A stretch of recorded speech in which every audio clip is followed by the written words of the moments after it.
Hi everyone, welcome to today's event on freshwater restoration. Just a few housekeeping notes before we begin.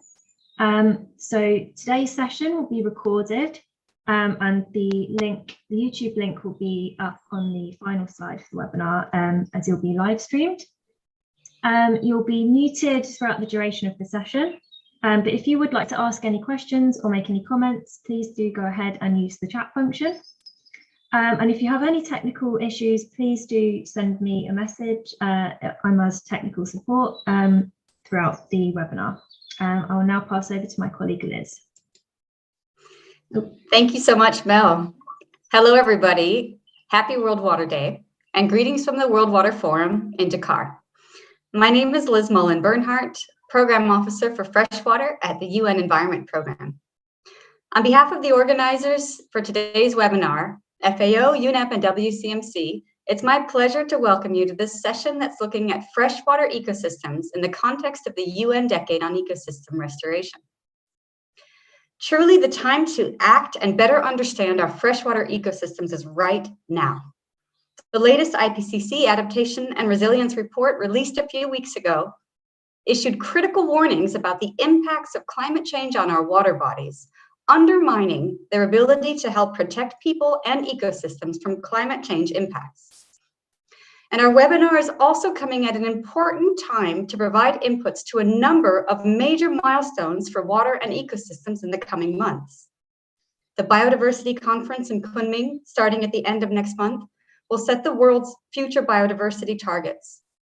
Coming up, there's also the Desertification Conference in Abidjan happening in May, and major global water and ocean conferences happening later this year and next.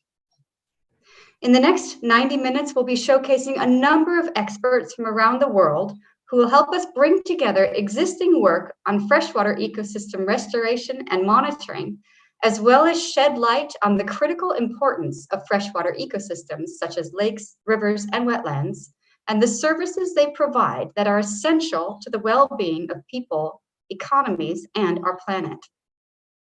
These ecosystems are some of the Earth's most important, and yet they're increasingly threatened by our triple planetary crisis of climate change, pollution, and biodiversity loss. But if we can better understand, monitor, protect, and restore them, they also have the potential to help us combat all three of these crises and support our transition to sustainable development.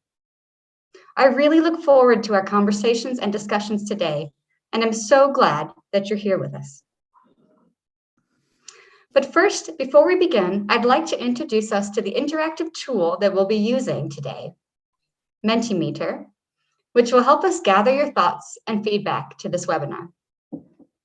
If you could all go to www.menti.com and type in the code that you see on your screen. That's 84204377. Or alternatively, you can point your camera phone at the screen and scan the QR code that you see there, and that should take you to the same page. Now, do keep this page up because we're going to be using the survey again later on in our session. Let's get started with our first of two opening questions just to get us warmed up. And if you go to that link, you should see this question on your screen, which is, which country did you last work in? And hopefully, I can see that it's already working. We can see your answers and results come up in live time on the screen. So if anybody tags Dakar, that might be Dakar right there in West Africa. Excellent. People in Europe, North America, someone way up in, where is that? Is that Greenland? Iceland? Where? That is amazing. Somebody's way up north. Latin America, United States, Africa, excellent. India, I see people writing in the chat as well. India, Pakistan. Excellent. I see all over the world. Really exciting. So glad that so many of you could join today. I'll just leave it up for just a few more seconds so that people can continue to add where they're joining us from. Wow, fantastic. For some of you, it must be very early. I really appreciate you joining, and those that are joining very late in the day as well. Wonderful. Thanks so much. And please also feel free to say hi. Tell us where you are in the chat as well. Welcome to everybody. Somalia, excellent. So glad you're here. Thank you, thank you. All right, I think we're going to move on in just a second to our next question, although I'm really enjoying seeing this one. Our next question is, what is your favorite type of freshwater ecosystem? Now, no ecosystem is too large or small or obscure for your answers, so please feel free to enter your answer here. And if people give the same response, what you should see is that answer gets bigger, right? So this word cloud will form right in front of us. That's really cool to see. Bogs, great. It's one of my favorite freshwater ecosystems. Thank you to whoever said bogs. Rivers, great. Peatlands, absolutely. Every peatland is a wetland, in fact. Lakes, ponds, natural springs, aquifers, forest streams, wonderful. Peat swamp, yes. Excellent. Karst springs, great. We've got some people, some cave and groundwater people here, wonderful. That is the theme of today's World Water Day, by the way. Groundwater, the invisible resource, aquifers, ponds, underground water systems, floodplain rivers, wonderful. Excellent. Wow, you guys know your freshwater ecosystems. You're in the right place. Excellent, that's great, everyone. Thank you so much. And welcome to all once again. I'll just leave that. You can continue to answer that, that question there, but we're going to move on with our webinar today. And I really thank you for entering your answers here. Please don't lose that screen or that browser on your computer, because we'll be using this same Menti later on in the webinar. There'll be more questions coming up when we get to them. Thank you so much for everybody for that little warm-up. So let me get us started off by asking my colleague, Sasha Ku Oshima, Deputy Director of the Land and Water Division at the UN's Food and Agriculture Organization, to provide us with some opening remarks. Sasha has 35 years of experience in international assistance and policy development in water and environment, including natural resources management. In her current role at FAO, she leads programs on IWRM with linkages to climate, energy, health, and food, and nutrition security. Formerly, she was the U.S. delegate on international water from the EPA to the OECD Committees on Water, Biodiversity, and Ecosystems, and she contributed to the UN International Water Quality Guidelines for Ecosystems. She received her degrees in biology, chemistry, and environmental health sciences from Yale University. Sasha, over to you for opening remarks. Thank you very much, Liz. Excellencies, distinguished participants, ladies and gentlemen. It's a great pleasure for me to be here, and I'm very pleased to do this opening remark with our co-lead on the Ecosystem Restoration Decade with UNEP and all our partners here with us for this very important event on restoring freshwater ecosystems in celebration of the World Water Day. Freshwater ecosystems, the rivers, which we saw a lot of words, the rivers, the lakes, the wetlands, the peatlands are all considered very highly interactive systems, supporting diverse aquatic species in their growth, supporting associated biological productivity, nutrient cycling, carbon sequestration, energy flows, as well as supporting livelihoods of billions of people who are dependent on these ecosystems. They are the heart of functioning landscapes, watersheds, and agri-food systems. Rivers connect the glaciers mountains, the forests, cities, land with the oceans, which contribute to multiple sustainable development goals. For FAO, our goal 2 on hunger, our purpose for the World Water Day 6 on water, on 13 climate change, SDG goal 14 on land, and contributing to SDG goal 15 on oceans. These complex systems require integrated, multidisciplinary, and multi-sectoral management approaches that speak to water resources and watershed management from the perspective of looking upstream to the ridge of the mountain and downstream, and creating a conversation between multiple stakeholders, the farmers, the fishers, municipalities, land use planners, watershed managers, and coastal managers.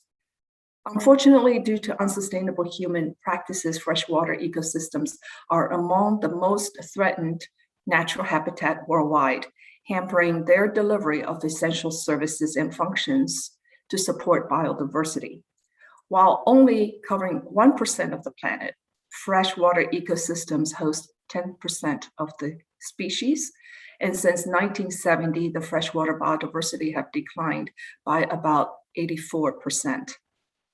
Freshwater ecosystems have been largely neglected in local, national, regional, and global decision-making processes for too long. FAO believes it is urgent and critically important to restore these ecosystems so as to safeguard their health and their services to both people and the planet. As co-lead of the UN Decade on Ecosystem Restoration together with UNEP, FAO has been leading the Decade's task force on best practices and monitoring. These two task forces continue to fill many important capacity development gaps related to scaling up restoration efforts. Additional task forces on finance, science, and youth have also been established and are important complements. Currently, a call for nomination of restoration flagships is open until the end of March.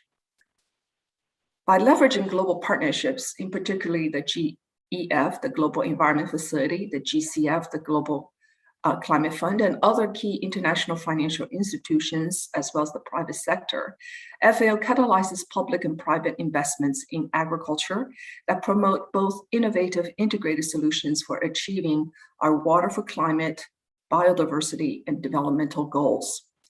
FAO is hosting the recently established coordination hub for the follow-up of the UN Food Systems Summit, which will support countries in further developing and implementing national pathways towards green recovery and agri-food systems transformation, including the restoration of freshwater resources and their ecosystems.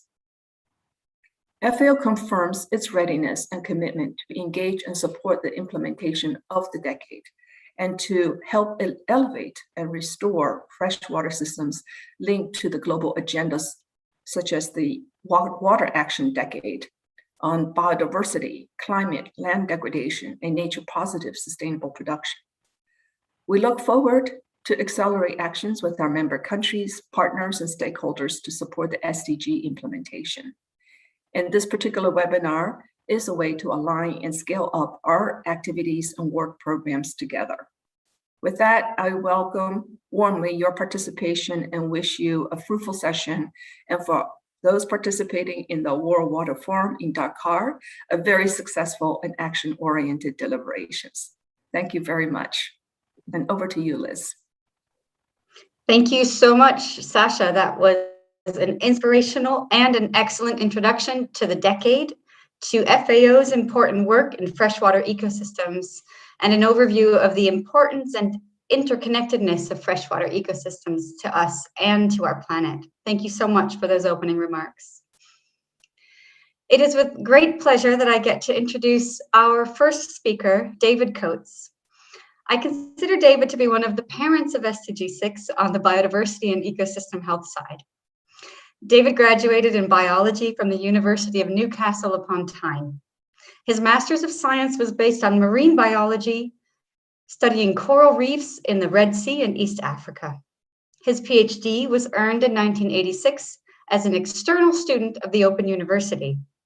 His interests are broad-based and include the linkages between biodiversity, livelihoods, sustainable development, and water resources management. Today, David will be talking to us about how restoring freshwater systems is essential to achieving the SDGs. David, over to you. Thank you and good day, everybody. It's a pleasure to be able to contribute to this session today, but off we go. I'm trying to lay now the foundation of what we're going to be talking about today for the rest of the session. Next slide, please. Just briefly, some facts and figures. This is a report we produced in 2013, a TEEV report. If you want to check any of the facts and figures that I'm giving you, next slide. This is a graphic here of work that's been done on the total economic value of different ecosystem types. The references at the bottom there. The bars represent the upper and lower limits of valuations that have been done. These are based on peer-reviewed published estimates of ecosystem values. So it's upper and lower limits. The stars represent the main values. I think the first point to make here is the top four there, which is the bottom four bars, are all wetlands. Coral reefs are a bit of an outlier here because they have high tourism values. But please note in this that the scale here is a log scale. So we're talking here about the average value of, it depends what you're going to call freshwater ecosystems in this graphic, but depending on which ecosystem type you're choosing, the average economic value of wetlands and including freshwater ecosystems is orders of magnitude higher than any comparable terrestrial system. And so extremely high values. Next slide, please. Most of these values are delivered by the role that wetlands play in water cycling. This is a rather complicated graphic here that I pulled out from an earlier publication that shows you the various different ecosystem services that freshwater ecosystems contribute to. Some of those are processes, not services, but basically water is the key economically important ecosystem service delivered by these systems. There are areas, of course, where other values come into play. We'll be learning later about some freshwater ecosystems where, for example, fisheries, food production are important. But overall, the majority of the value is delivered through anything to do with impacts on fresh water. By the way, those targets there on that screen refer to the actual biodiversity targets, just in case anybody's wondering. Next slide. Looking at trends in freshwater ecosystems, and here we're using biodiversity as a proxy for ecosystem extent and condition. And you will see the top line there, this is based on the Living Planet Index done by WWF. The top line there is marine systems, yellow or orange, in the middle is terrestrial, and the bottom one is freshwater, light blue. Freshwater loss of biodiversity in freshwater ecosystems is consistently faster than any other biome by a considerable margin. Next slide. Introduce a little bit about condition of freshwater ecosystems. I don't have time to go into this graphic, but it's basically illustrating the dire straits that we have with water quality globally. One interesting point here is for a large area of the world, we actually don't have any data, which includes most of the Middle East, most of Asia. There's very limited data on what the water quality actually is, but where we do have data, serious cause for concern. Most people will be aware of the trends in water quality worldwide. Next. And some facts and figures. The most accurate review of the status of wetland extent, freshwater ecosystem extent, was done by Nick Davidson in 2014. And the figures are there for you to see. 87% of wetlands lost since 1700, and it's a lot faster now than it has been over the centuries, as you would expect, with, I think it's 64 to 71% of loss since 1900. The current rate of wetland loss is 3 times that of forest loss. And a startling estimate at the bottom there, quite an old one now, done for the values from 1997 to 2011 alone, overall losses of ecosystem service value from wetlands between those dates. And this is due to changes in extent only, not changes in condition, just due to changes in extent. US 7.2 trillion per year for tidal marshes and mangroves. Mangroves, by the way, are sort of a transitional system. Sometimes they're freshwater, sometimes they're saltwater. And US dollars 2.7 trillion per year for floodplains, which of course are entirely freshwater ecosystems. These are startling values of the losses that societies have been incurring through the loss and degradation of freshwater ecosystems. By the way, that last figure, 2.7 trillion, is way in excess of the current cost of the Ukraine war. So we are talking here about big numbers here in terms of what's been lost through the degradation and loss of these systems. Next slide. Peatlands, most of us on this call will realize, climate change, the climate change agenda is very much driving ecosystem restoration at the moment, certainly in terms of funding, for various reasons. But let's have a look at what the situation is regarding freshwater ecosystems and climate change then. Peatlands, for example, are the largest natural store of carbon, and they store more carbon than all other vegetation types in the world combined. And they are being rapidly lost and degraded. Mangroves sequester 5 times more carbon than other forest ecosystem types. And wetlands as nature-based solutions are central to climate change adaptation, which is something that's well established. And probably most of us are aware of the options of using wetlands for things like flood control, flood mitigation, drought management, etc. Next slide. So conclusions to start the day off. Basically, the point I'm making here is that when we want to make the case for prioritizing freshwater ecosystem restoration, we have all the facts and figures at our fingertips, but it's not a priority. And I think that we need to reflect on this and ask ourselves, why isn't it a problem? When we have such wonderful ammunition, using, for example, some of the examples that I've just presented, and there's a lot more out there in the literature, why are freshwater ecosystems not prioritized to the extent that they should be? And the reason why we're having this webinar is because we think that these systems are not getting the attention that they deserve, and there needs to be more attention to them. And I have to ask the question at my stage in life, what are we doing wrong? All of this happened when some of us on this call were in the position to do something about it.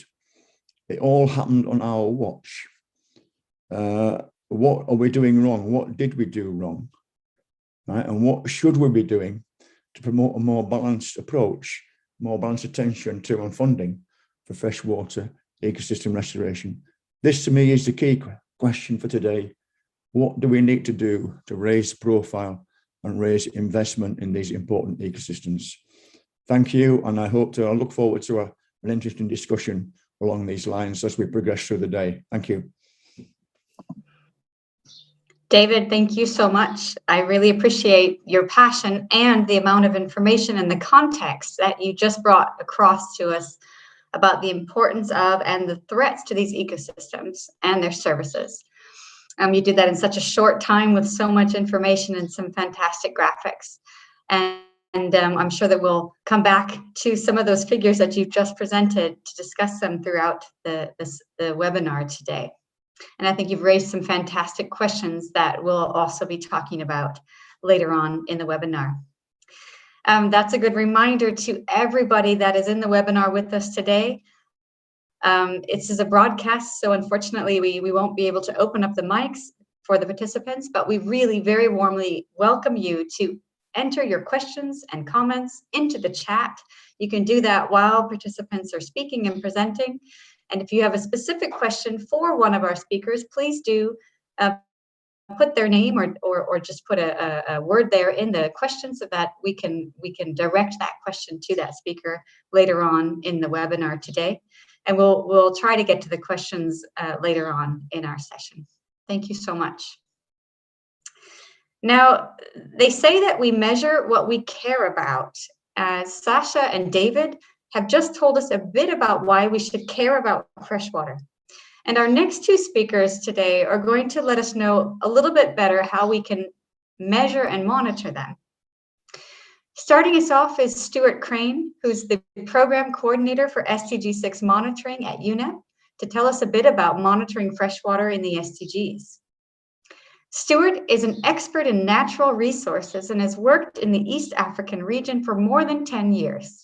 He's passionate about addressing climate change and freshwater ecosystem health, and he's here today to speak in particular about SDG Target 6.6 on freshwater ecosystems, which UNEP serves as the global custodian for, as well as links to many other SDGs. Today, Stuart will be giving a presentation on monitoring freshwater with the SDGs. Stuart, over to you. Thank you, Liz, and hello, everyone. As Liz has mentioned, my name is Stuart Crane. I work with the United Nations Environment Programme. I'm going to speak now on UNEP's work on monitoring freshwater ecosystems within the SDG framework, and specifically on Target 6.6, which asks countries to protect and restore freshwater ecosystems, and the only indicator under that target, indicator 661. Next slide, please. Let me just kick off by a little bit of scene setting around UNEP's role in freshwater monitoring. UNEP has 3 core global mandates, which include setting the global environmental agenda, promoting the implementation of the environmental dimension of the SDGs, and as well as serving as an advocate for the global environment. Those are our core mandates here at UNEP. In addition to that, we also have the custodian responsibility within the SDG framework to support UN member states with monitoring and reporting under 3 freshwater indicators of Goal 6. That's on ambient water quality, indicator 632, on the implementation of IWRM, and on freshwater ecosystems. And let me just take the opportunity here before we go to the next slide, just to say within this Agenda 2030 context and Goal 6 in particular, ecosystems really are instrumental as a target towards the achievement, not just of the target itself, but towards other targets. So within Goal 6, freshwater ecosystems really provide that foundation. They have a multiplying effect towards the achievement of other targets within Goal 6. And as other speakers have alluded to, outside of Goal 6 already, on climate change, on life on land and life on the oceans. So freshwater ecosystems really are quite instrumental within the SDG framework. Next slide, please.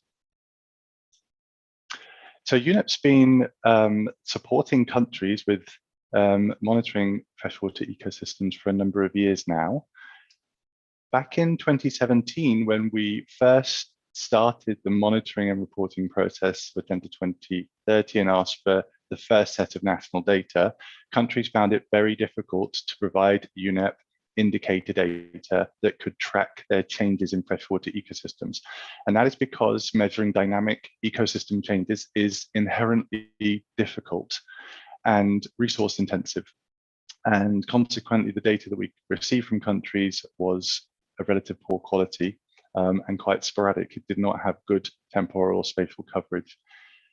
UNEP then engaged a number of the space agencies, including the European Space Agency, NASA, the Japanese Space Agency. We engaged the European Commission's Joint Research Centre and partnered with Google.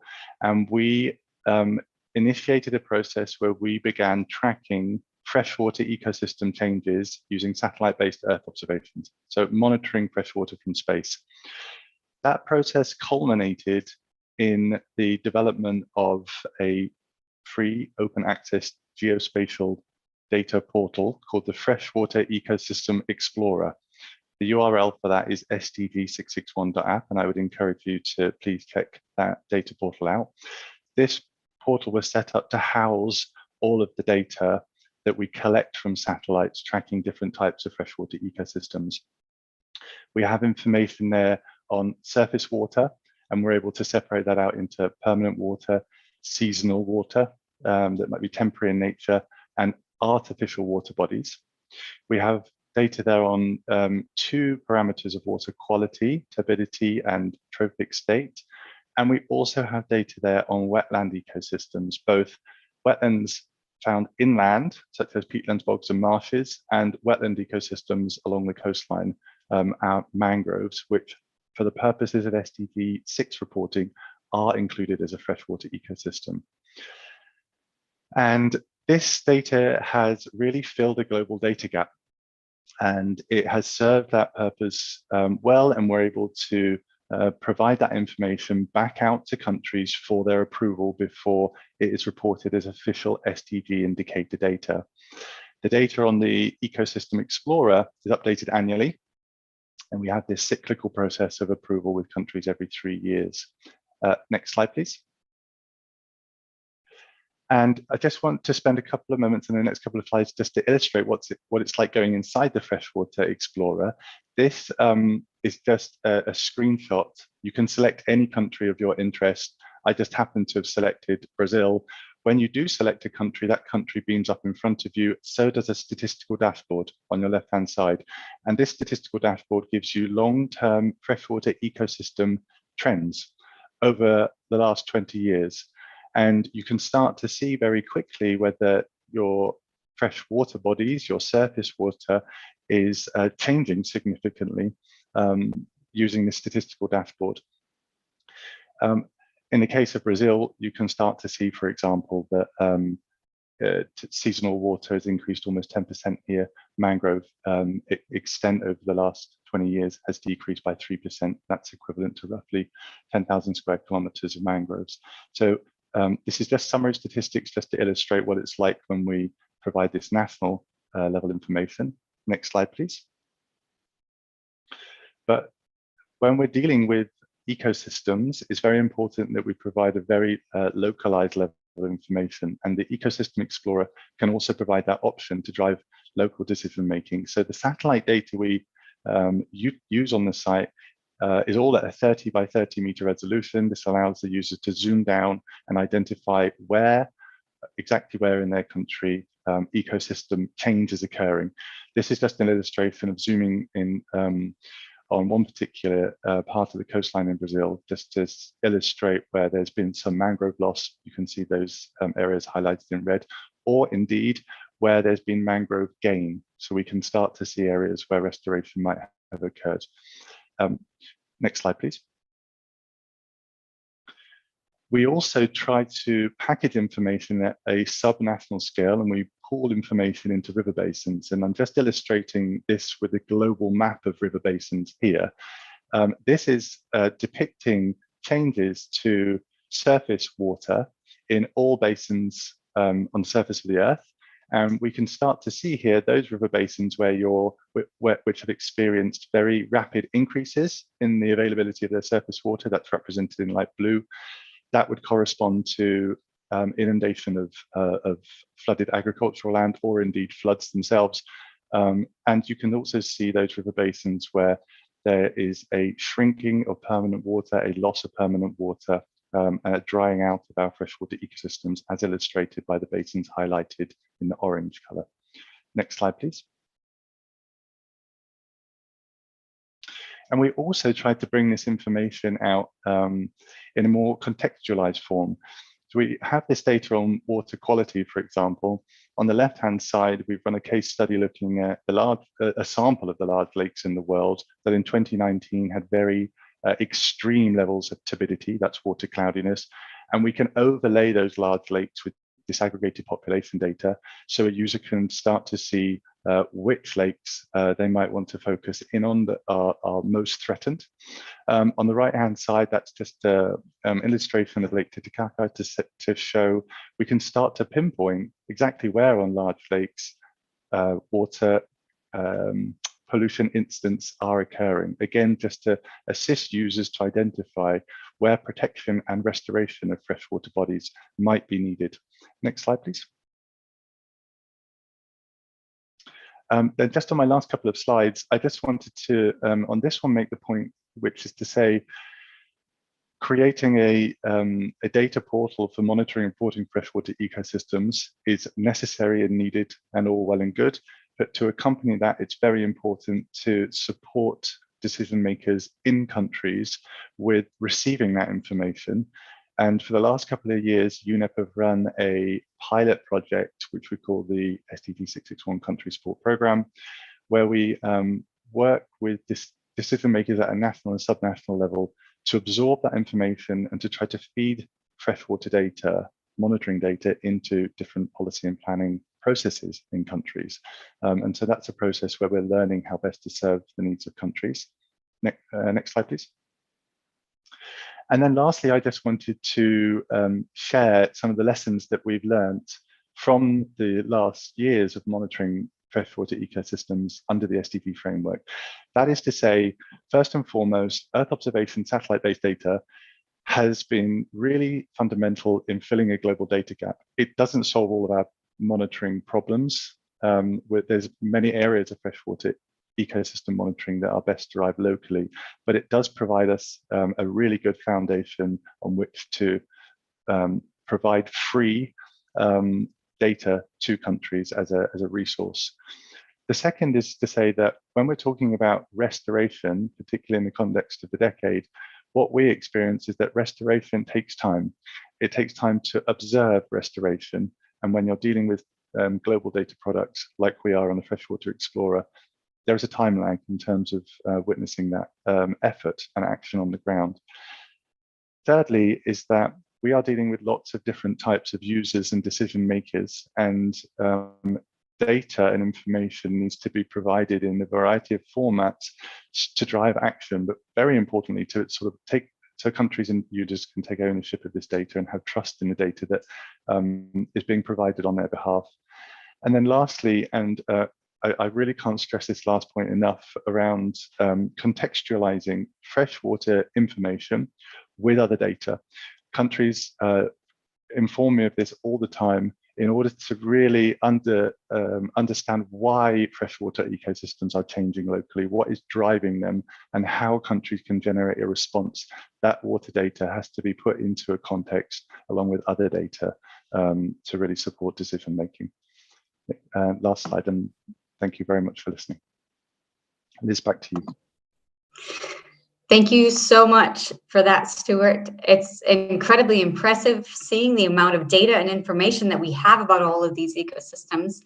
And I really appreciate how you put the SDG monitoring into context, including the specific scope of what we're doing in Target 6.6, but also the implications and links to other SDGs as well. Now, before we get on to our next speaker, who will also be giving information about monitoring, that will be Gretchen, I'm going to ask all of you to pull back up on your screen the Mentimeter that we started off with at the beginning of our session for a round of thoughts and inputs. In case you joined us late or accidentally closed the Menti or switched it off in order to do a bit of online shopping, you can go back to www.menti.com and put in the code that you see on the screen, which is 84204377. Or alternatively, you can use your camera phone to scan the QR code that you see on your screen. And we're going to have 2 more questions for you. And these are a little bit trickier. We've graduated up beyond that, the warm-up that you got at the beginning. The first question that we're going to be asking you, we've heard our speakers talk about a number of services and functions of freshwater ecosystems today. We'd like to ask you, which of those services or functions do you think are the most important to be monitored? And please do feel free to add additional information into the chat if you'd like to say something else beyond what's on the screen, or if there's anything you'd like to ask of our speakers or participants today, please do feel free to drop a question into the chat. And again, similarly to our last question, what we can see is that the more people respond with the same kind of answer, the bigger that response will appear on our screen. And one thing that we see appearing very clearly right in the beginning, right in the middle here, is water quality and biodiversity. That is very interesting. I would say that water quality hasn't really always gotten the attention that it deserved over the decades, but we really see that attention skyrocketing now. We've got water quantity, excellent. Inland fisheries, wonderful. Fisheries, quantity, water regulation, carbon sequestration, fantastic response. David mentioned how much of our carbon is actually stored in wetlands, particularly peatlands, that it's several times the amount that's held in forests. I think that's a little known fact by many, but it's clear that with that rate of extent of loss that we've heard about, David, you mentioned 87%, which is very much on the high side, even higher than some figures that I'd heard before, but it's very alarming to hear that we've lost so much of our wetlands and water bodies over the last 70 years. And when you consider their carbon sequestration benefits, along with other benefits they have, it's quite frightening indeed. We have drinking water, we have climate change mitigation, absolutely, that links also to carbon sequestration, but also other greenhouse gases like methane, absolutely. We have peatlands. We have other words that I think are too small for me to read on my screen.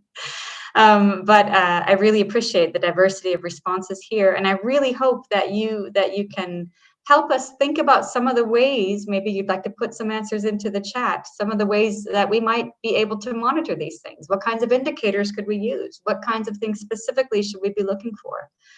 What data sets might exist out there that would be fascinating to hear from you, from the people in our webinar today. I do recall a few years ago seeing a great presentation about migratory bird species and their decline, and using that as a method of monitoring freshwater ecosystem health. So any ideas that you have, please do share them with us. I see food security as well, quite large on the screen. Excellent. Wonderful. Thank you so much for that diversity of responses. I'd like to go on to our last question on the Menti, which is, and this is one thing that I've seen some of you already writing into the chat a bit with your ideas, of really in response to David's plea and call for action. What do we need to do in order to help the world understand how important these ecosystems are, and how can we really take action? And the question we have here, we've got a golden opportunity within this UN decade on ecosystem restoration, which really corresponds with the decade to really achieve the SDGs. How can we raise that profile and scale up our work on fresh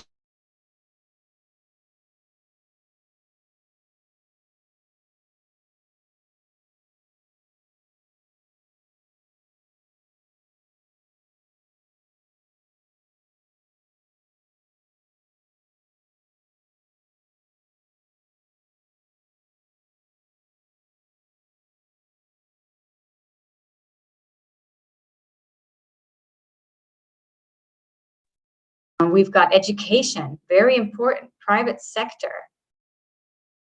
getting evidence, law implementation, community engagement, understanding what to monitor, water ambassadors, I like that idea, citizen engagement, community engagement. Those are all things that the decade is really trying to do, is get a global movement going with all of you in it. Funding is clearly very important. Education collaboration still in the middle, fantastic.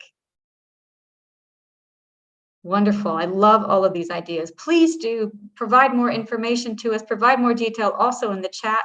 We welcome you to also provide information and detail on the YouTube channel where this is being live streamed, that will be kept up after the webinar. So we welcome your engagement after this session as well. Mass awareness, I see people putting great things in the chat. Nature-based solutions, wonderful. Excellent. Thank you so much for your inputs here. I see people still adding things. It's a lot of fun to see the cloud switch around. Regulation, production regulation, wonderful. Thank you so much, everyone, for such an active engagement. Please do put very specific questions that you'd like to ask of all of our panelists. You're welcome to put your questions into the chat. We'll get to them very quickly after in the next few minutes. And we will we hope to be able to discuss some of these inputs and some of these questions in today's webinar. Thank you so much for this very active engagement. Now we're going to move on. We've heard that freshwater ecosystems are incredibly biodiverse. As Sasha mentioned in her opening remarks, although they cover such a small portion of our planet, around 1%, they're the homes of 10% of our biodiversity. And that includes an estimated 55% of one of our most important types of species, which are fish. To tell us a bit about some of the monitoring work that's happening in this critical area, our next speaker is Gretchen Stokes, a research scientist at the University of Florida. Since 2018, Gretchen has been leading a large collaborative effort with FAO and the U.S. Geological Survey's National Climate Adaptation Science Center to create a framework for assessing threats to global inland fisheries. Gretchen has degrees in fish and wildlife from North Carolina State University and Virginia Polytechnic Institute, and she did her PhD in ecology at the University of Florida. Among other areas, she's done research in freshwater fish in the Amazon, water resources in the Mekong, and inland aquatic habitat assessments using hyperspectral drone imagery. She's with us today to share strategies on using global data to monitor inland fisheries in freshwater ecosystems. Gretchen, over to you. Thank you, Liz, and good afternoon and good morning to you all on a very happy World Water Day. On behalf of our research team at the Land and Water Lab at the University of Florida, the U.S. Geological Survey, and the FAO, it is a privilege to highlight inland fisheries and their importance and share some of our recent work in inland fish assessment as an example of how spatial data can be contextualized and used to monitor inland aquatic resources. Next slide, please. So I wanted to first begin sort of tagging off some of the stats that David was sharing earlier and just highlighting the importance of inland aquatic ecosystems to inland fish. So although they comprise just a small surface area, they are tremendously important for fish diversity and fish production. So our current estimates are about half of all known species of fish live in freshwaters, and about so those are about 18,000 species in total, but we're gaining more species every year. And those species contribute about a quarter of the world's vertebrate species. So inland fish are also important for ecosystem functioning and stability with biomass production, trophic regulation, and nutrient cycling. Next slide, please. Inland fish are also incredibly important contributors to global food security and to human livelihoods, especially for rural populations and in developing countries or food deficit countries. They contribute a large proportion of the world's fish catch, roughly 40% of total finfish production. About 90% of inland fish captured are used for human consumption, and it's estimated that about 43% of catch originates from low-income food deficit countries. So you can see from these metrics the important provisioning services of inland fish for food, especially for micronutrients and protein. And this is for billions of people worldwide. And then the sale, trade, and processing of inland fish supports the livelihoods of at least 200 million people worldwide. Next slide, please. So here's a look at some of the provisioning and ecosystem services related to inland fish. And so here we see things like jobs, food, nutrition, fisheries science and capacity building, recreation, cultural services, and ecosystem function and regulation. These services related to inland fish relate to at least 10 of the SDGs seen here with these colored links. And in total, there are about 23 strong positive links of inland fish and their contributions to the SDGs. But the recognition of these services is notably absent and largely hidden or invisible within the SDG targets and other development discussions.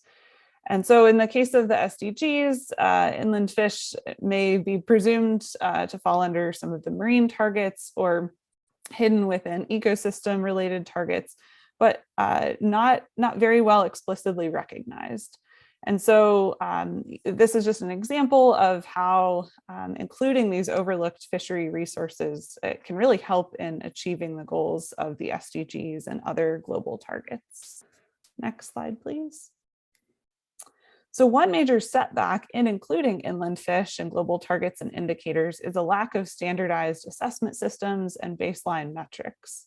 One of the real challenges in assessing inland fish is that many of the inputs needed for population dynamics modeling are not available, especially at a global level. And traditional stock assessment is often not feasible for inland fish because most inland fisheries are highly dispersed, small scale, or have limited integration into market systems. Some are purely subsistence, some are recreational catch and release, and many have no formalized survey approaches. And so this results in as much as a third of global inland fish catch being unreported or underreported to FAO. Here, I wanted to highlight some of the leading work that is being done and really exciting movement towards improving these estimates.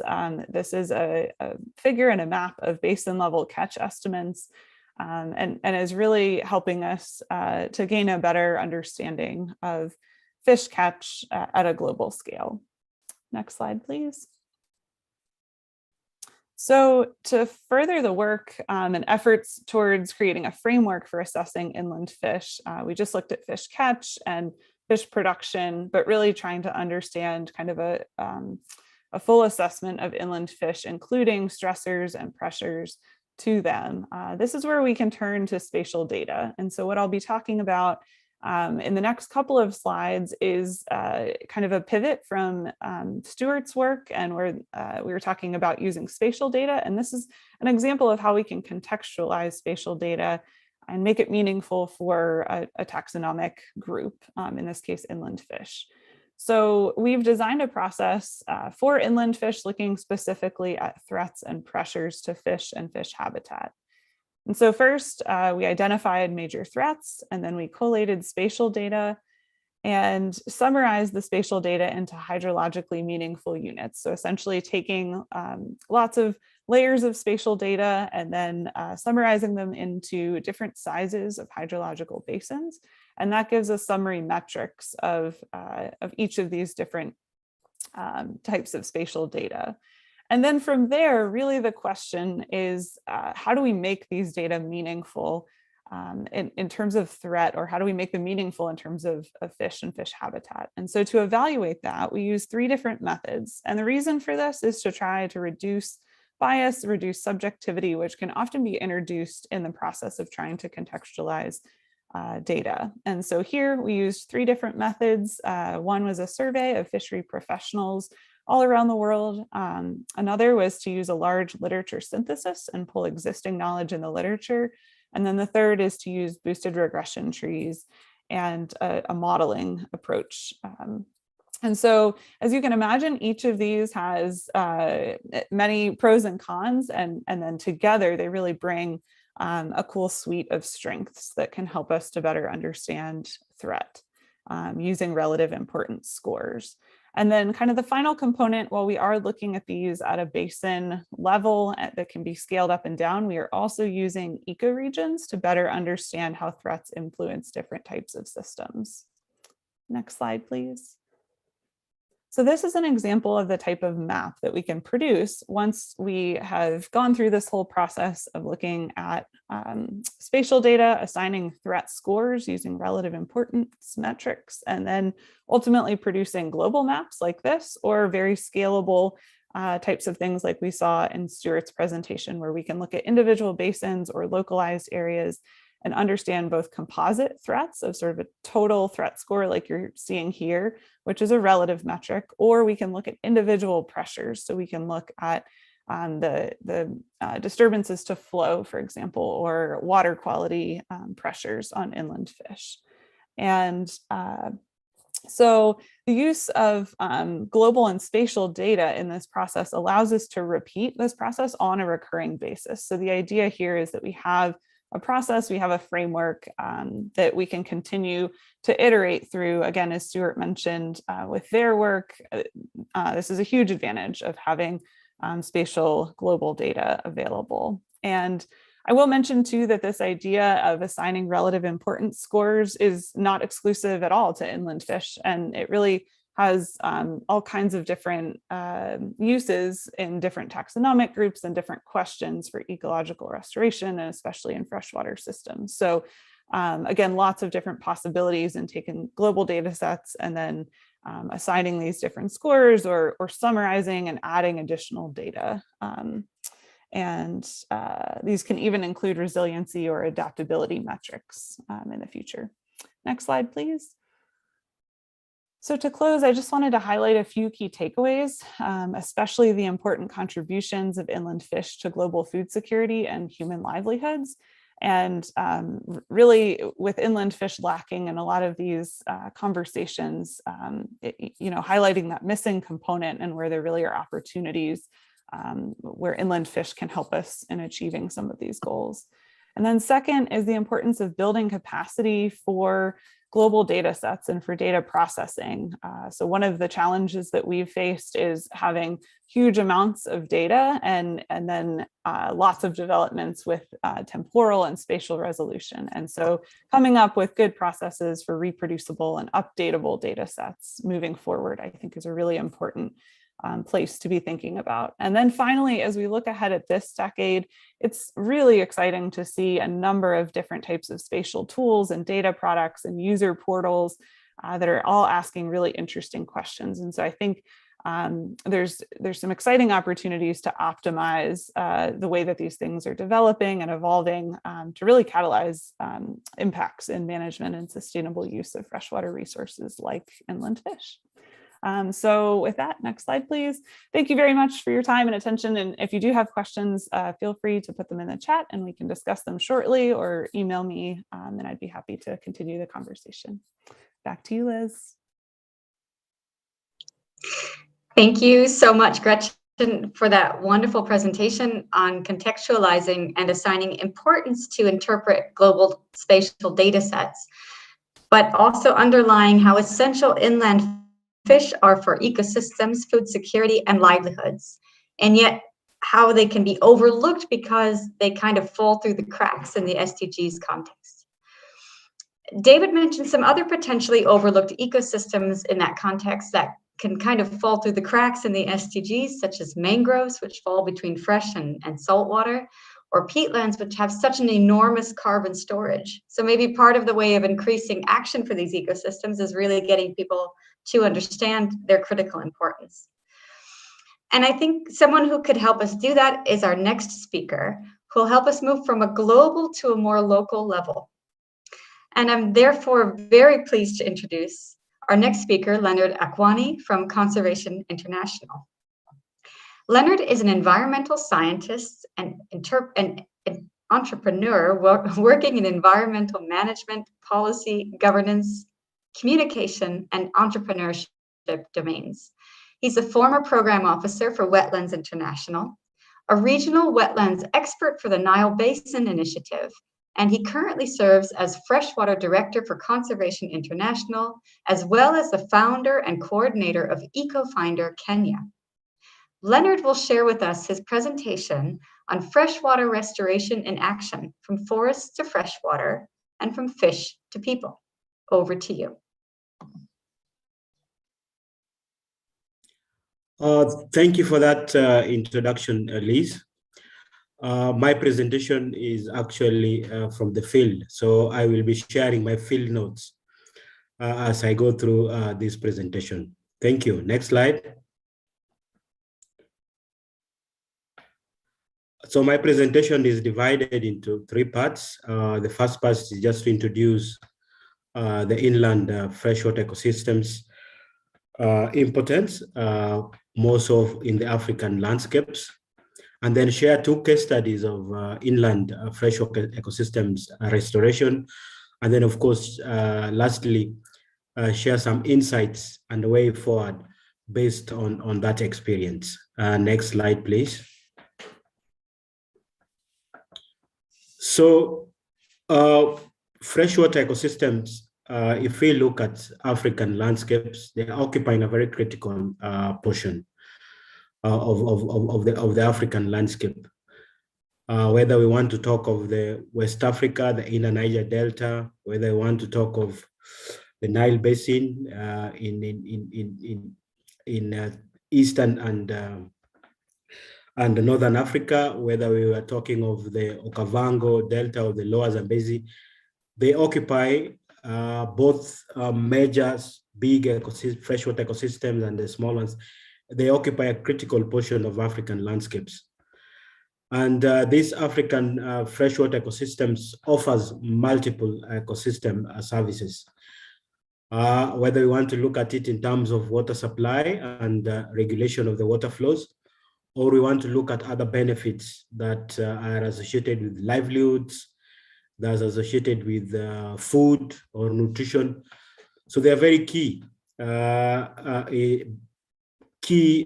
services that are very beneficial to human beings, and also hosts multiple and diverse biodiversity. And this is very crucial for multiple SDGs, of course, number 6 being the key one, but then of course also there is number 13, 14 and 15, which are also very key with regards to freshwater ecosystems. These freshwater ecosystems in the African landscape are facing enormous challenges with regards to threats that are leading to their decline or that leading to their degradation. And the key drivers here are population increase, urbanization, and of course, climate change. And therefore, there is need for freshwater ecosystem sustainable use and management. Next slide, please. And the first case study here is from the Nile Basin, where we have the Nile Basin wetlands or peatlands of regional significance, which are very much under immense threats. So we can look for the ones in Kagera, which are shared between Uganda, Tanzania, Rwanda, and Burundi, or Semliki between DRC, Democratic Republic of Congo, and Uganda. We can also think of having the Socioeconomic Wetlands, which is shared between Kenya and Uganda, and then of course Sud, the one in South Sudan, the Gambela one between Ethiopia and South Sudan, and of course the Mara between Tanzania and Kenya. So these are key wetlands of regional significance within the Nile Basin. Next slide. And they are facing multiple threats, threats that are linked to land uses, but also threats, as we can see in this one. This is a peatland area in Kagera Basin between Burundi and Rwanda. And we can see the Rwanda side, they're using it for peat extraction for energy, which then definitely leads to subsidence and then release of all the waters, affecting the other side of Burundi, which is still conserved. Next slide, please. And therefore, this case study towards the restoration of these transboundary wetlands or regional significance within the Nile Basin, it involved transboundary stakeholders, cooperation, and dialogues, bringing all stakeholders together, both government and non-government, to work together for the conservation of these transboundary wetlands. And then developing of wetlands management plans, and to which restoration is a very key activity into these management plans as part of the interventions. And then innovatively developing a conservation investment plan. This is definitely to bring in the business case through economic valuation studies of why we need to invest on these wetlands. And we have many wetlands management plan, but why they are not being impactful is the fact that there is no way to mobilize resources, to mobilize investment into that. And therefore, in this case study, the coming up of CIP conservation investment plan managed to bring in investments into operationalization of the management plans. And then, of course, this is also linked to catchment management plans, as these wetlands, transboundary wetlands, they are within sub-basins or watersheds. Then there is critical need to bring in the catchment management plans. Next. The next case study is the freshwater community conservation areas, and this is a case study of the work that is being done by CI, Conservation International, and of course, equivalent of this kind of work we also see happen by the Ripple Africa in Lake Malawi. And the idea here is coming up freshwater restoration for capture fisheries and improved water quality or limnology, so that you have riparian areas conserved, you have fish breeding areas, which are areas where there is no fishing, and then of course, water, other areas within the same jurisdiction where you practice, it's a free zone for illegal fishing. So these zones then constitutes what we are calling community conservation area. And we see this in Lake Victoria for the case of Conservation International work. And also we see this in Lake Malawi for the case of Ripple Africa work. And then of course, networking and collaboration for watershed restoration, for healthy watershed, by the fact that this is taking place within the lakeside, within the riparian area. But there are a lot of flows that are coming from the watershed, and therefore, within this case study, the linking of the work which are happening at the lakeside, it's very crucial to link it up with what is happening at the watershed side, as there's a lot of flows, be it silt, be it pollution, that then will impact on these conservation areas. Hence, the critical need to link it with what is happening at the watershed. Next slide, please. And therefore, it's a nucleus. As you can see, this is a bay in Lake Victoria. It's a nucleus, a network of community conservation areas working with co-management structures, in this case, beach management units, geared towards fisheries restoration and of course, biodiversity conservation. And it's not only about biodiversity conservation, it's also about food, it's about nutrition, it's about livelihoods of the locals, and improving their income. And then of course, women empowerment, because they play a very key role in fisheries sector. And then of course, issues of One Health, that then we work in that kind of holistic way for sustainable development. Of course, all these have a critical contribution to the economies and to the sustainable development goals. Next slide, please. So what are the insights that we are learning from this restoration work that is happening in Africa?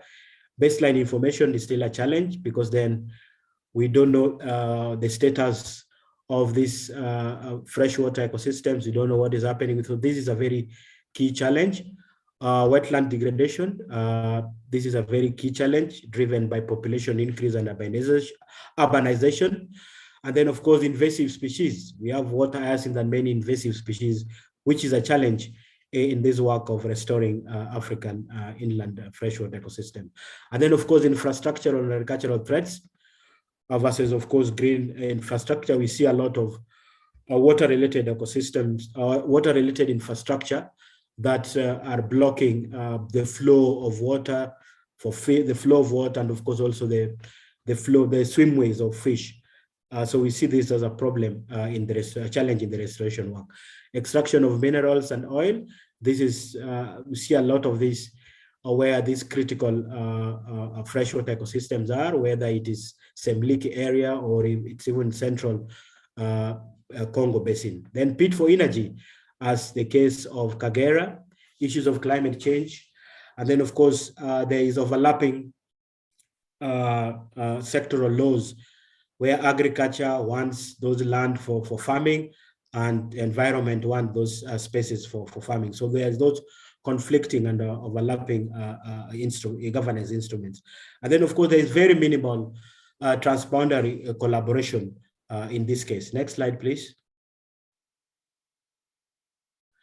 And if you look at the transboundary issues, because there is need for scale here when we are doing this restoration. The challenges at the transboundary level are even more immense by the fact that we find, if for instance, if we look at the Nile Basin issues, the upstream and the downstream tension has a bearing on this restoration. Multiple political tension that we see in these areas. And then, of course, nationalistic agenda and interest, whereby other sides want to do pit for energy, the other sides want to do conservation. Of course, political instability in some of these landscapes, accessibility, like going to Sud has been a really big problem to access and measure these areas. Conflicting land use and practices that is being practiced on each of the borders. And then health risks, like the same leak area.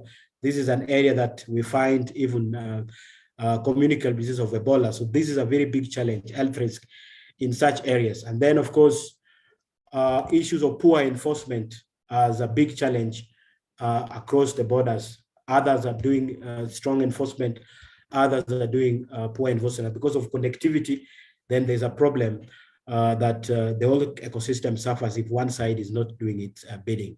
Next slide, please.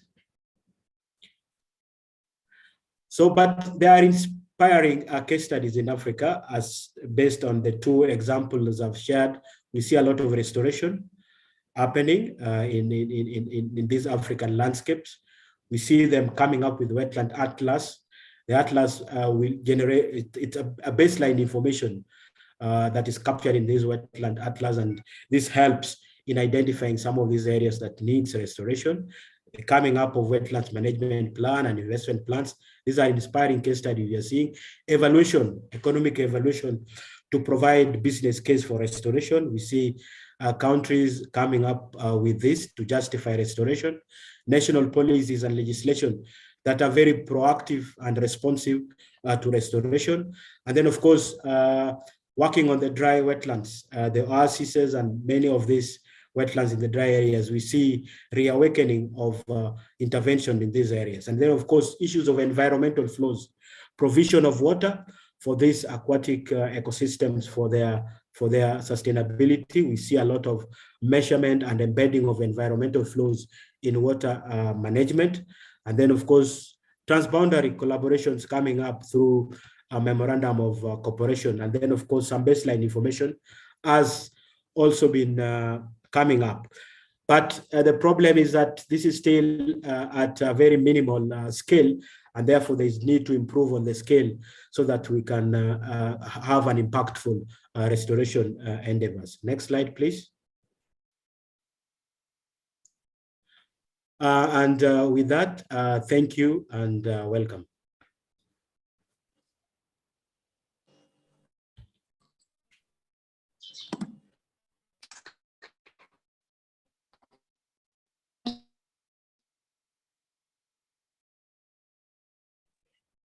Liz, are you able to join us?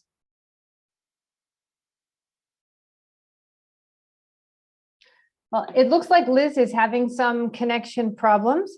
So I'm going to go ahead and start the next section. My name is Ashley Steele. I'm with FAO's Forestry Division. And I'm very proud of this webinar because we're moving from the big picture, really as big as it gets, all the way down to some very specific tools that can be used to design or to measure indicators on the ground, as well as these field projects. So while you consider the information and the perspectives of our excellent speakers, and while you prepare for our panel discussion, I want to share with you 3 short videos. They're very short, 3 minutes each. And these focus on tools and ideas that can be applied in new or in ongoing projects right away.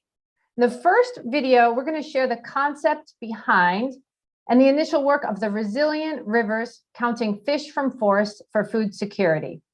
And this is just a small example of how we can take ideas into action for the decade. And this project's funded by the FAO Director General's Multidisciplinary Fund, and it's co-led by FAO's Forestry and FAO's Fisheries divisions. And it really highlights the opportunities that are available through strong multidisciplinary collaboration. This kind of collaboration is obviously essential to strong freshwater management or to any kind of effective restoration. And within the video, you're going to see a very fast summary of our work quantifying forest cover change over time and across subcatchments. Pay attention to that little summary, because in the second video, we're going to share a new application to do exactly that analysis for any watershed. That application is publicly available within the CPAL platform, which is part of Open Forest at FAO. So you'll enjoy a 3-minute walkthrough of the functionality of this new app, and you can use it to bring watershed-based forest cover change analysis to your freshwater project tomorrow. So I'll introduce the third video when we get there. Let's get started. If you can share the next slide and start the video. Resilient river basins, counting fish from forest for food security, is a joint initiative between FAO's forestry and FAO's fishery and aquaculture divisions to transform management of both fisheries and forestry resources through multidisciplinary collaboration across watersheds. Resilient River Basins is an innovative package of activities that harnesses cutting-edge technologies, such as remotely sensed data, to improve data collection, bridge digital divides, and build capacity for understanding watershed-based approaches for sustainable resource management and food security. Sustainable forest management and healthy riparian forests protect inland water systems on which freshwater fishes depend.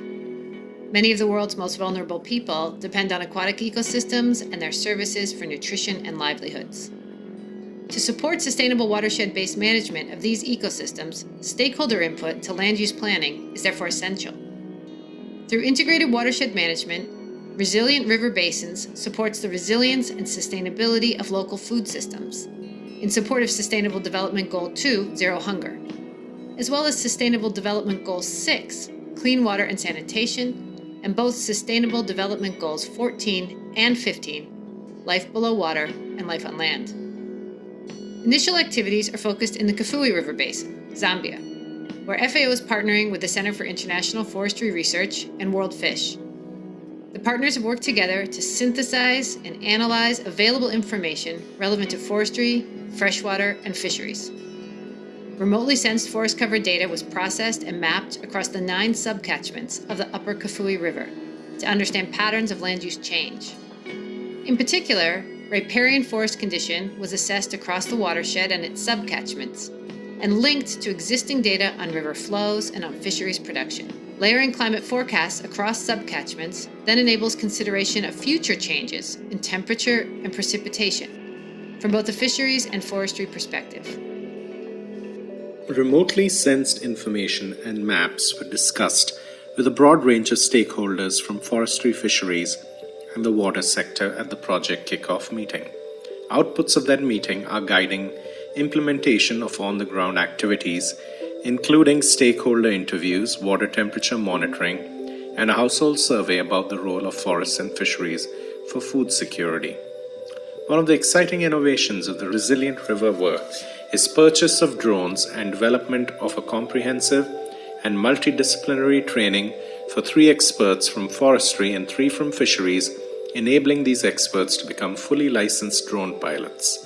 Partners will use the drones to enable ground truthing of remotely sensed data, to film and communicate watershed function and ecosystem services, as well as to design and implement an aquatic ecosystem monitoring framework. Next steps will include stakeholder review of information to design aquatic indicators and development of an e-learning course linking forests, freshwater, fish and food security. Global scaling up will also be enabled through creation of watershed-based tools for assessment of remotely sensed data and capacity building activities with partners and stakeholders in the Magdalena River watershed, Colombia, and the Sepik River watershed, Papua New Guinea.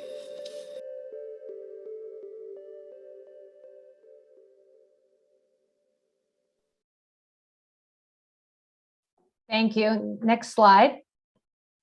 So you saw the forest cover change analysis, and this next video is about the application used to complete it. So for a little context, CPAL is part of the Open Forest suite of tools from FAO, and it's a cloud computing-based platform for autonomous land monitoring using only remotely sensed data. Next slide. CPAL is a combination of Google Earth Engine and open source software like Python, Jupyter, R, and others. And it allows users to access these powerful cloud computing resources. They can query and process satellite data quickly and efficiently right from the field for creating advanced analyses. CPAL is free and open. All you need is an internet connection, a username, and a password. And to get started, you go directly to cpal.io. That's the link in the bottom left of this slide, and create an account. If you want more detail on CPAL, you can refer to the full documentation. That's the link on the bottom right of this slide, and I'll put both links into the chat at the end of these videos. For now, let's take a look at this new application. Please advance to the next slide and start the video. Welcome to the Resilient Rivers and Basins beta module. This application was developed within the CEPAL platform and can be executed directly in cepal.io. For more information, you can access the introductory tutorials on CEPAL. This module is composed of two main sections. First, the navigation panel, from where we can select the inputs, outputs, and technical information about its source code, how to use the tool, and bug reports. And second, the processing panel, where the workflow will be found. Initially, we will click the Inputs button, where two panels will be displayed, the Parameters panel and the Map. Starting from a point on the map, the model will use the global watershed boundaries and subbasins delineation dataset derived from hydrosheet data at 15-second resolution to obtain all the subbasins that drain towards the selected point at the given detail level. Once this input is obtained, the model will generate a dashboard with summary statistics using the Global Forest Change dataset published by Hansen et al., where we can find zones of change and non-change. There are two ways to select a point on the map, manually by entering latitude and longitude, or interactively by clicking on the point of interest on the map. Next, you can select the analysis range you are interested in by using the slider. Finally, you can select the tree canopy cover threshold, which is set to 30% by default. Click on the button to obtain upstream basins. Depending on the topography of the place, the selected target level, and the location of the point, the process may take more or less time. Once the selection is made, the map will load the upstream catchment boundaries along with the change map. You can browse the map and view the information of the select basins. The next step will be to calculate the zonal statistics of all the selected basins. To do this, use the Statistics panel and click on the Calculate the Statistics button. Once the process is complete, a red circle will be created on the button of Results. Click it. Different summary tables of the zonal statistics will be displayed. You can use the interactive panel to inspect the selected variable. Use the drop-down menu or click on the variable of interest in the pie chart. Remember that not all variables have time information, only the forest laws. You can select up to 10 subbasins to display in the graphs. The load variable allows you to generate a trend graph and limit it to the time range specified with the time slider. The graph will appear at the bottom of the screen. Each of the charts can be automatically downloaded by clicking the Download button. This application is in constant development and improvement. All inquiries, suggestions, or reports can be made in the Report button. Thank you very much.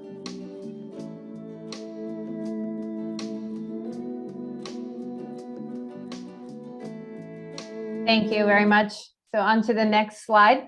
I really hope that you enjoyed these first two videos and that you got some new ideas for on-the-ground applications, as well as some access to a really new and useful tool. And in the third and final video, we're going to share flows.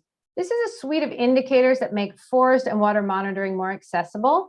What I think is really interesting and particularly exciting about this tool is the linkage of socioeconomic indicators. And I've already seen a lot of discussion about the need for this in the chat.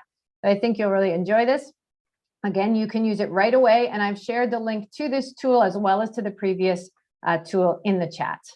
So on to the next slide, and I believe the video for the next slide will start Morning, right away. afternoon, or evening, depending on where you're joining us from. My name is Sara Casallas from the Forest Resilience team at FAO, and it is a pleasure to be here today to share with you a little bit about the Forest and Landscape Water Ecosystem Services, or FLOWS tool. The core of the tool is the Forest and Water Monitoring Framework. The framework currently has 6 indicators, 20 sub-indicators, 69 variables, and 140 different methodologies and counting. The framework also has biophysical indicators that relate to water quantity, quality, timing, and ecosystem services from forests. And it also has socioeconomic indicators that I want to highlight today because they're really part of the strength of this framework. We often concentrate more on the biophysical. So here we have included socioeconomic indicators that, for example, look at management practices that may affect forest-water relationships. They also look at the enabling environment that supports integrated forest and water management, and they look at the socioeconomic benefits of managing forests for water or using forests as nature-based solutions for water. The objectives of the tool are on the screen, and ultimately, the tool is a decision support tool that is very easy to use and that allows users to determine the most appropriate indicators, methodologies, and variables to measure the progress and impact of their projects or activities on forest and water relationships. You can access the tool through the QR code provided in the screen. Here is the landing page of the tool. You can either review all indicators, which will take us or take you to the whole monitoring framework that I was just talking about, or you can complete the guidance survey for more tailored results. When you fill in the guidance survey, it will ask you questions about your project side, your management objectives, as well as the available human and financial resources. It will then give you the results in 3 separate sections: monitoring to prioritize, monitoring to consider, and monitoring in progress. And on the right-hand side, it will show you the different methodologies to measure the variables. And in some cases, it will also have data collection templates. You don't need an account to use the flows, but if you do create an account, you have access to, for example, doing geospatial analysis, such as creating the polygon, or using the integration between the tool, the flows tool, and EarthMap, another FAO tool, to collect data for the guidance survey. In this case, we have collected data on monthly average rainfall. Thank you. I hope this has been useful, and let me know if you have any questions. Thanks everyone for your attention to the videos. I'm looking forward to the panel discussion, and I will turn it back to Liz right away. Thank you, Liz. Thank you so much. I hope that everyone can hear me from my phone. And I know that my intrepid co-host Ashley will jump in case there's any more technical difficulties on my end. It's a pleasure now to have some time. I know that we are running a little bit late in our time, but I hope that you can stay with us for just a few more minutes for our panel discussion. And I thank you for all of the questions that you put into the chat already. The first question that I would like to ask, highlighting from what we've received, is over to David. And the question is, how can we measure and monitor freshwater beyond the physical or biological characteristics to really include ecosystem services? David, over to you for some thoughts on this question. Thank you. That, of course, is quite a complicated question to answer in the time available. I'll give some thoughts on it, though, because this came up earlier on the WhatsApp, and I've been thinking about it. First of all, this is absolutely the most important thing to measure. This is the indicator or the metrics or whatever, the topic that will influence policy. So it's absolutely important. However, so far, I'm not seeing much attention to this. I haven't, so far on this discussion, very few people are actually talking about ecosystem services monitoring. Most people are talking about measuring physical and biological characteristics. The inland fisheries discussion has got closest to this, because there you're talking about fish production, which is a benefit for people. Ecosystem services are essentially benefits for people. So a general observation on this based on experience, one of the problems that we have is a lot of the monitoring on freshwater ecosystems and SDG 6 or 6.6 is dominated by natural scientists. And ecosystem services is much more to do with economics and social sciences. But to do it properly, we need a blend of both disciplines, because you need to understand the ecosystem functions and how they operate to be able to figure out what trends mean.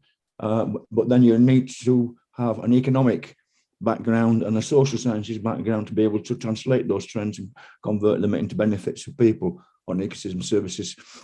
I did one of the first explorations of this when Aichi Biodiversity 14 came up in 2010, which mentions freshwater ecosystem services. I had a quick and dirty look around for what indicators were available for it, and everybody was telling me there aren't any. I did a quick survey of data sets that other organizations were using outside of the biodiversity sector and came up with something like 45. FAO alone maintains about 165 data sets that are relevant to water management. And quite a few of those, they're not exactly ideal ecosystem services indicators, but they're getting closer. So I can't answer your question specifically in the time available. What we need to do, though, is have a better collaboration between natural sciences and economics, because that's what it's about. Thank you so much, David, for that excellent answer. I know the time is really short. I heard in there a call to all economists and social scientists that are joining us and listening in today or later on to this webinar. We need your thoughts and information as well. I think that you mentioned 140 different data sets at FAO alone, David. It would be great to see if any of those could be scaled up or useful as a pilot, and then we could maybe see how it could be useful around the world.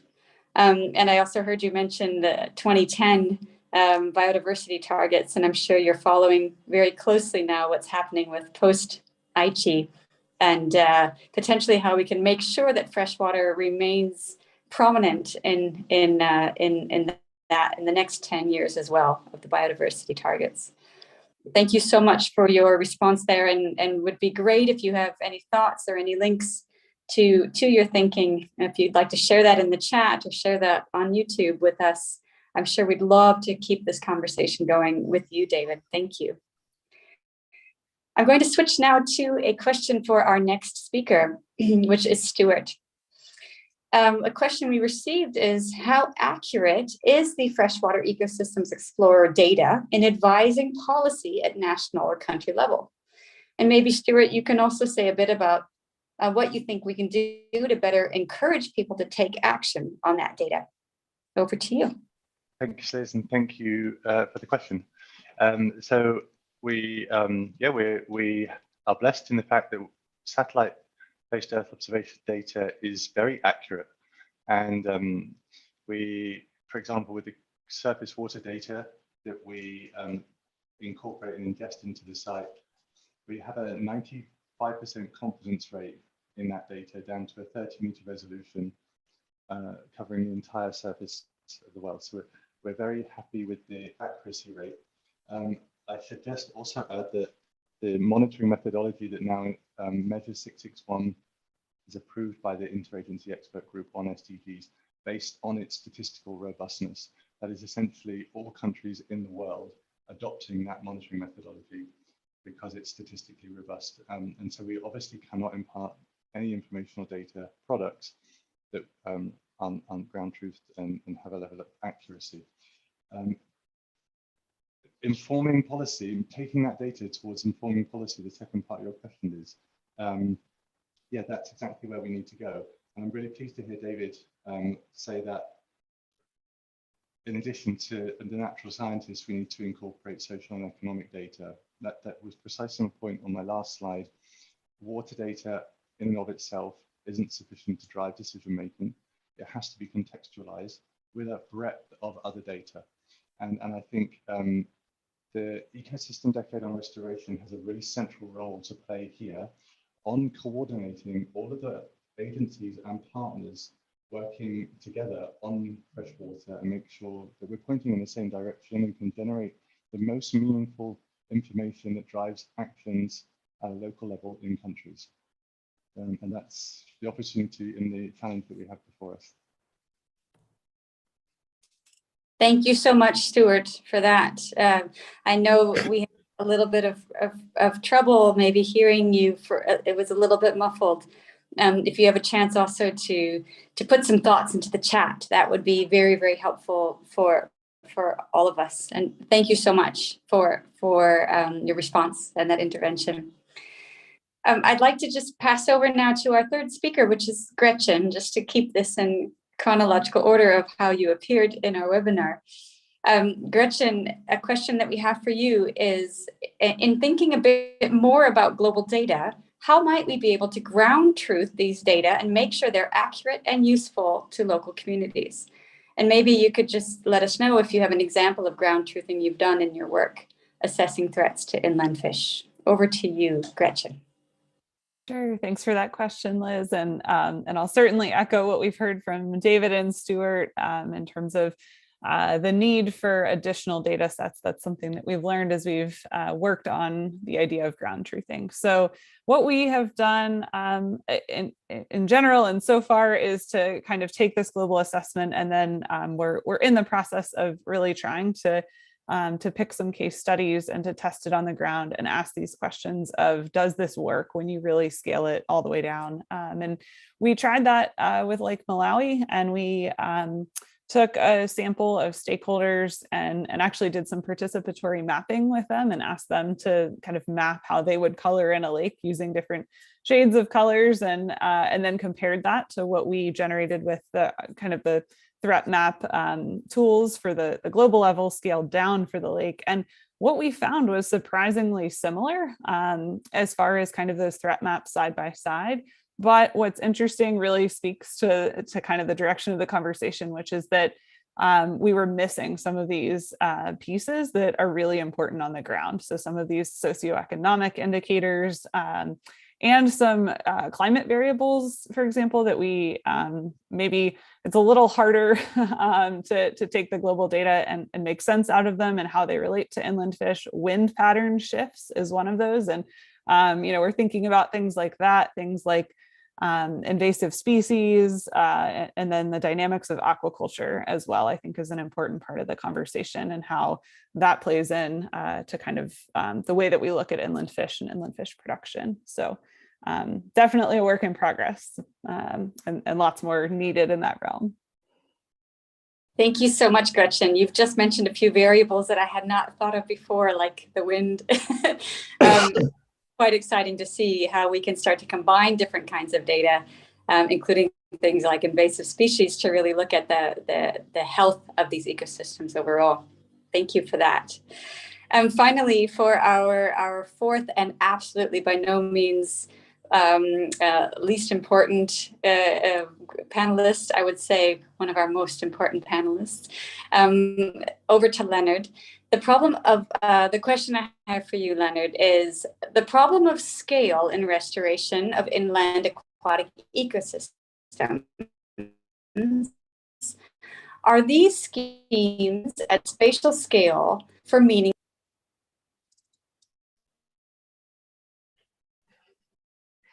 I'm going to jump in and ask the question in a demonstration of the fantastic collaboration between FAO and UNEP.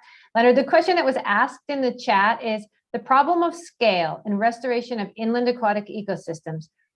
Are those schemes at spatial scale for meaningful impact?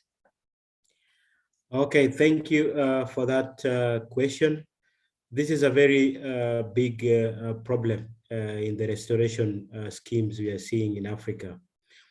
Whether the scale at which they are can have a meaningful impact. They are still at a very minimal scale, and therefore there is a need to increase their scale so that we can have those impacts and those services while we are restoring those ecosystems. And therefore, for us to achieve scale, then there is a need for a strong baseline information and associated monitoring at multiple scales, so that then this can provide the basis onto which we can know the status and then monitor the progress as towards achieving the goals or the objectives that we have.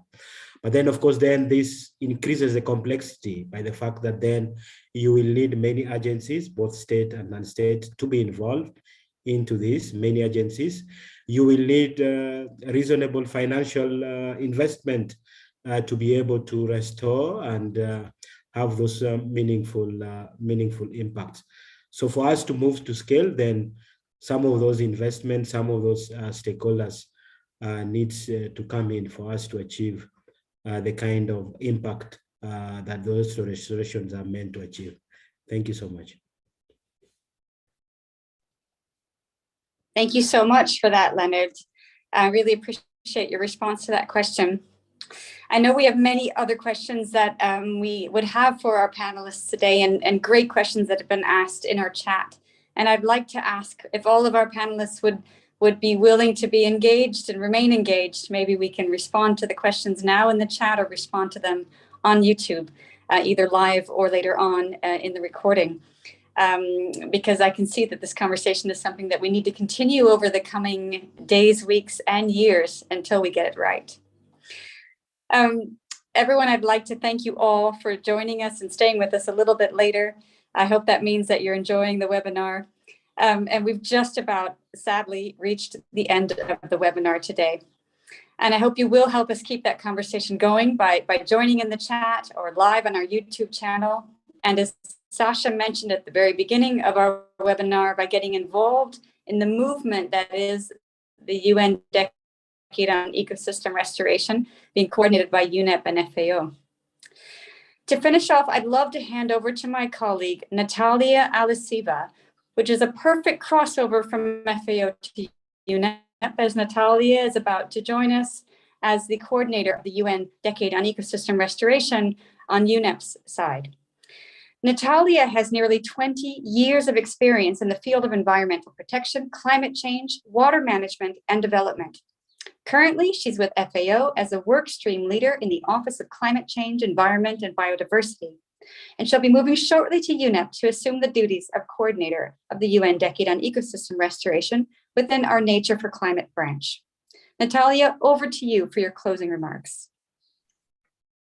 Thank you very much, Elizabeth. Thank you, colleagues. I think it was exactly a very nice example of cross-cutting expertise and all these elements which were somehow, let's say, coming together in a puzzle. So what I would do now very shortly, I know that we're over time, I'll probably just very quickly remind what we had as a discussion points, but also maybe a bit of takeaway messages which we've been trying to craft now also with the help of our team, which was a bit on the background and was looking at the key elements and points coming out of the discussions. So just to remind you that we had excellent speakers, and Ms. Ko Oshima was opening the session, and she was bringing exactly the importance of the freshwater systems health and looking in terms of commonly agreed sustainable development goals and how these freshwater systems and their conditions contribute to achieving these goals. And of course, looking in terms of restoration, because exactly it's a lot of benefits which we have to consider. And then coming to the next presenter, Mr. David Coates, he's been quite deeply going into the data and trends so far. And for me, what was really worrying is the loss of ecosystem, especially wetlands. And he was picking up that basically the wetlands are 3 times more, obviously, vulnerable compared to the forest in terms of the data. And then, of course, we have also lots of nature-based solutions across these ecosystems, which are also to be considered and to be taken up as both within the decade, but also as a kind of climate financing solutions and elements. He's been also linking up to more, how to say, existential thing, what we're doing not in the right way. And I really like the call for more balanced funding and raising investments into ecosystems, in freshwater ecosystems and nature-based solutions. Then with Stuart Crane from UNEP, of course, he's been looking more in terms of the SDG monitoring, specifically picking up on 6.6, and then looking, of course, in terms of monitoring and reporting elements, presenting new tools, for example, also referring to satellite data and Earth observation. That was very helpful, and I think it was also very good to see different levels, especially country support programs which are coming and which are exactly linking up different, layers of the data and also improving the understanding of the data. Probably just one of the lessons learned to pick up from his last slide is exactly need to contextualize the data so it's more impactful. So we understand exactly what the data mean and what they tell us, right?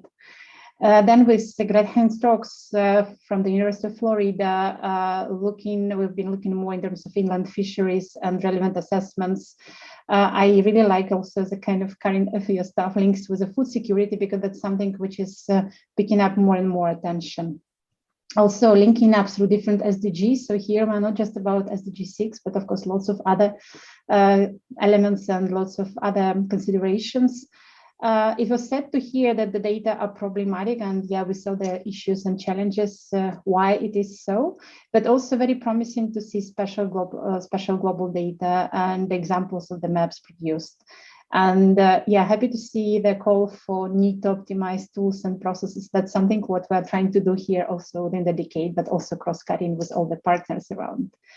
And then the last but not least, with Leonard Okwani, we were kind of deep diving into African context and seeing several case studies. Lots of land use changes, need to look into river basin management and wetlands management planning, illegal fishing captures. But happy to see also this Africa freshwater status reports. I mean, the data there to be able to assess where we are and what we can do. Yes, also very interesting link with health issues, and good to see very positive developments. But yes, we understand the need to scale up and to support the action on the ground. Then maybe I'll just very quickly pick up on two questions which I really like in terms of Mentimeter. And once we've been looking at the services and functions, which are the most important to monitor, I'll just pick up two things which were the biggest one on the screen. It was water quality and biodiversity. So something to leave us with understanding where we have to scale up. And then the second point, what should be done from the UN decade side? Yeah, it was collaboration, engagement, funding, communication, and political support. Something which is already been done now, of course, but definitely we need to scale up and see also practically speaking how we provide the funding, how we inclusively work with scaling up and bringing up, of course, also political support. We had also very great examples coming through the videos on the practical elements and the tools. I would not go too much into details, but definitely that's something also to be kept in mind and providing very kind of inspirational elements for us to construct our future activities and follow-up activities. So regarding the next steps, we've been also thinking how to link it up with what's been done already within the decade's monitoring task force. Probably I'll pick up on a couple of points. Basically, we see this monitoring task force as one of the catalysts for the improved monitoring of the freshwater restoration. So that's exactly the kind of, focal space, whatever, to discuss this type of things and scale up. And as probably some of you know, because we have quite a lot of participants here on the call also from this task force, the task force is setting up a so-called firm platform, which would be exactly allowing actors to advance monitoring of the restoration activities. So for us, the inputs from the current discussion and from this webinar would be directly feeding into this platform and into something what we're trying really to advance within the decade and offer certain type of solutions. Then going for the next, follow-up actions and discussions, definitely we would see also how we can support capacity development of the stakeholders, because we've heard here about many tools and many great examples, but definitely that's to be complemented with training and kind of also linking things together in the way to make it meaningful. And looking in terms of, discussions afterwards and how we could link up with a bit more, generic SDG monitoring and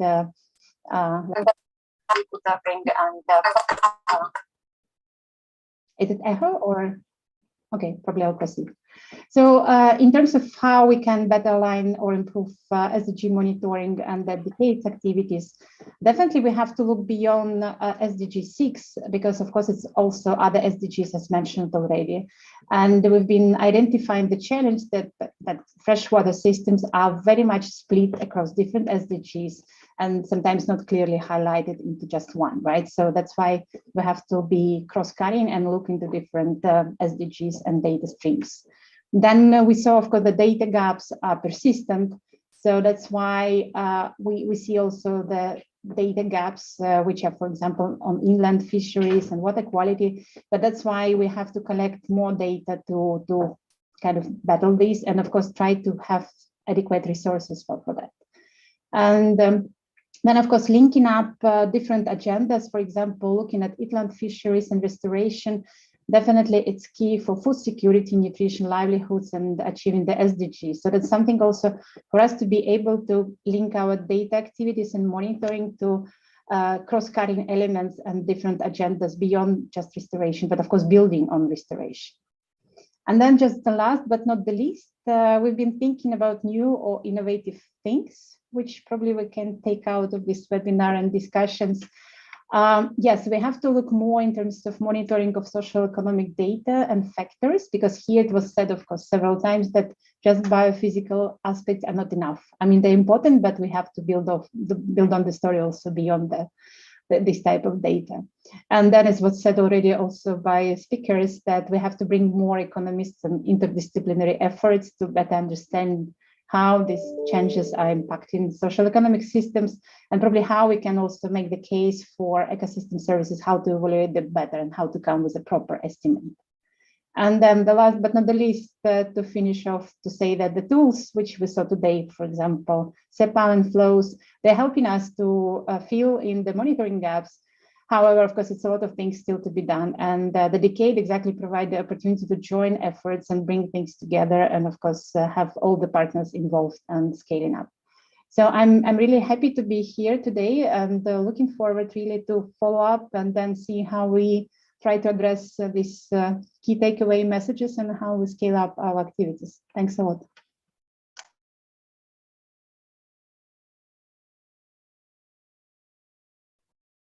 Thank you very much. It looks like Liz has just lost connectivity. Are you here, Liz?